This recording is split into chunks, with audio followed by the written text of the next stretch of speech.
2 часа снимките да бъдат готови. Така че дързайте. Ами Ментарови. Ето две симпатични момчета до Ментарови. Добър вечер на всички. Днес ще имате изключително рядката възможност да се запознаете с едно черно изкуство, с едно тъмно изкуство, изкуството на магията, шашармата и будалъка, представено от двамата еднояйчни близнаци Ментарови, раждани единия в младост, другия в люлин, от двама бащи, една майка. Ментаров младши и Ментаров старши. Аплодисменти, младаци! Първият номер, с който ще започнем нашата кратка 2 часа 80 минути програма, е хипнотизираната свинска опашчица. Виждате пред вас тази малка свинска опашчица от мъжка свиня майка, добре опърлена, остъргана, която държим в двете ръце. Пускаме лявата ръка и тя се хипнотизира. Тя изпълнява всички наши заповеди. Омек! Досуш омекна. Ментарче, чакай да запаля една цигара преди да продължим. Как ще запали цигара, нали знаеш, че цигарите са вредни? Нищо подобно. На добро утро тая сутрин казаха, че са измислили цигари и за животни. Те са ги измислили за камили. Обаче, що ги купуват само жените, не мога да разбера. Как защо? Защото по-издържат, зато и ги купуват. Тая кърпичка, твоята ли, Ментарче, или моята? Моята, защо питаш? Не, да не стане грешка да взема моята, защото номера не винаги е сполучлив. И така продължаваме с огненото шоу. Вземаме кърпичката на Ментаров, правим една дупчица в нея, вземаме и малкото камилче. Пускаме го вътре, мамо, гледай как пуши. Пуши и Рита. Ако ми пламне за братката и ще запаля врата веднага след това. Нещо няма да ти пламне, смачкаме камилчето. Ай са, търси и се излагай. Ментаро, цигарата ли търсиш? Цигарата е тук, спокойно е, бе, цигара майка, аз от нея си ги въдя. Аз гледам да няма дупка на забратката, чуй от модна къща бабаца на София. Как ще има дупка? Всяка вечер, ако правихме по една дупка, до сега да сме я направили на срекме. И така продължаваме с магическото парче вестник. Правим една фунийка. Пускаме няколко предмета от въздуха, чакай да пусна още малко. Ти, стига, че го напълни, няма да остане място за млякото. Наливаме една чаша мляко вътре. Ментарче, задръж. Разбъркваме всичкото и той изчезва.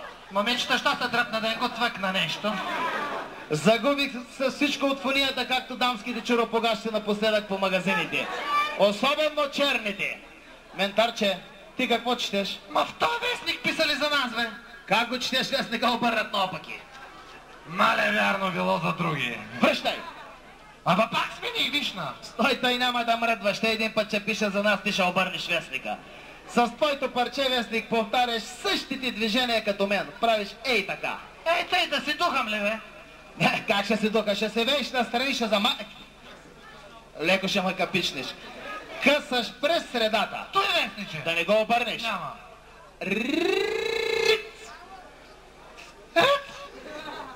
Скъса ли го? Та драго. Късаш още един път през средата.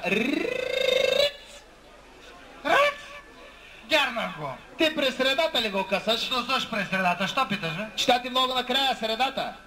Мале, аз съм се изместил малко. Ама я ми кажи, те вестничета наши ли са или смиги? Смеге, Ма да ни смеге. кажи да си късам спокойно, бе. До кога ще късам и кажа? Късай, докато скъсаме нервите на публиката. Кепих ли нещо? Тукай, държа го и гледай как започва да става червено, червено, червено. Леле, този вестник бил с 35-то постановление, гледай го. Сам бъде петолепки, виждай.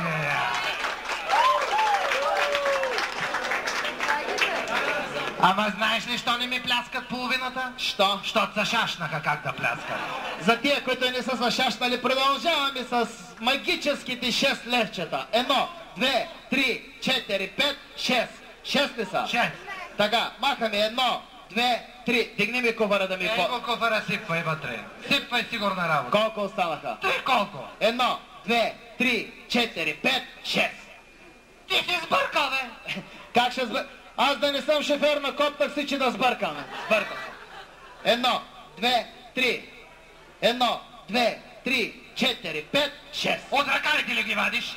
Как ще... Стига с тия ръкави, ги ще ги махна ръкавите, без ръкави. 1, 2, 3. 3 ли са? Да. 1, 2, 3, 4, 5, 6. Как се водят те, бе? Как се водят? Много просто, водят като кандидат студенти, те свършване нямат. Всяка година все повече стават. 1, 2, 3. 1, 2, 3, 4, 5, 6. Тъй до кога може да продължаваме? Докато не изпарят. Да го набутнат скоро, давай. 1, 2, 3. 1, 2, 3, 4, 5, 6. Ментарче, виждаш ли, там онова хубавото момиче. Оно и с мустаците ли е там? До него. Видях го. Искам да му дам 3 лева. Я не се излага, бе, той момиче за 3 лева ли е там? Как за 3? Те и 300 му малко, ма имам 3 в мен. Дай ги на мен, аз с Африка за 3 ще помагам. За 3 лева? Че как? 1, 2, 3. 1, 2, 3, 4, 5, 6. Тия хора, ментарче, няма да наизпарят, а не да си ходим сами. Хайде. И защо пляскаха накрая? Ти не можеш ли да се сетиш сам? Не. Ами те помислиха, че се отиваме и се зарадваха. Нямаше се търпим взаимно, да се разберем. Каква е тази центрофуга? Специална печатница за цветни хартийки. Той. Имаш ли някакви книжки в теб? Тук съм се нагласил и не... Не ми казва за къде, ние съсетихме всички. Упражнението е много просто. Казвай. Ти го мушкаш и го въртиш, аз го вадя и го прибирам.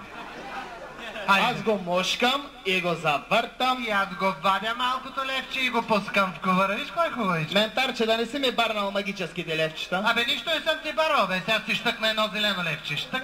Как зелено левче? У нас зелени левчета няма. Ти да не си дълтонист. Я завърти. Го завъртам. И виж го момичето с гроздето от Сухиндол изскочи. Виждаш ли го? От 62 година го следя, няма озряването и гроздета и си стои. Погледни батите какво държи. Шарена хартийка, малко червена. Това червеното вътре ще остане. Как ще остане, нали, печатница? Айде да видиш. Аз кога ще го вадя? Че ти се научил да мушкаш още, бе? Мушка ми, Валя, ти няма да пипваш. Няма да пипваш. Завъртам. Стоп! Да не си мръднал тоя събле, че тя стана дюз бела. Завърта ми повторно. Мале златни пясъци пак дойдоха при батите, виж ги. Що накъсахме те свестните, бе? Знаеш колко нещо щяхме да извъртим? Нищо ще ги оставим на персонала си щъка стотинки. И машинката ще им оставим. Машинката съм обещал на ето и момче с видеото. Мушка ми голямата хартийка. Завърте. Виж като и синичкото има и снимка. Другото може да е направил паспорт. Да се разберем, вадим ти паспорта и заминаваме. Съгласен съм. Оле, той от новите международен. Ти не виждаш ли, че той студентска книжка, бе? Да имаш още една хартийка? Аз имам за какво ти, те нали свършиха. Забърсваме валчетата от боята и заминаваме. Знаеш какво грозно излиза и мръсно и людско, гледай го тази книжка. Благодаря ви, приятна вечер. Дуо Ментарови, ръкопляскайте Дуо Ментаров. Братя, какви бяхте?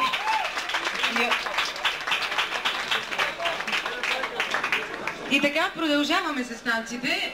Една група, 2 момчета и едно момиче. Група Стил.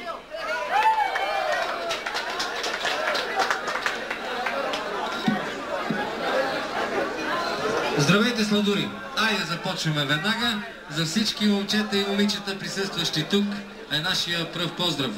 И така, добре облечени, красиви,